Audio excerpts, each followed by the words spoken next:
Hi there, it's Dev Bilal. Today I'm going to show you how you can change the background image of your Brilliant Directories website. First of all, you need to go to the dashboard of your website and click on Design Setting in a new tab.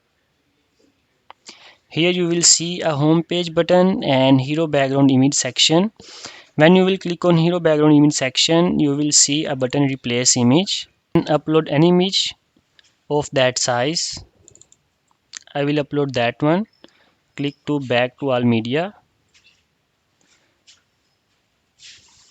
Select the image, save changes. Now refresh the page. So the image is here. You can also control the height of the image by clicking on this top spacing section and bottom spacing section. For example, I click 200. Now the height will be increased. Okay, so the height is increased.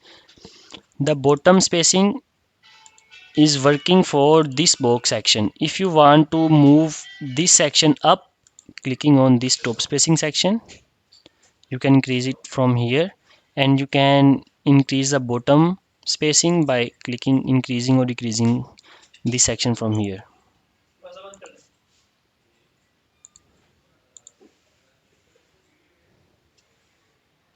Okay, so the height is increased. You can increase more if you want. Thanks so much. Thanks for watching this video. Have a great day. Bye bye.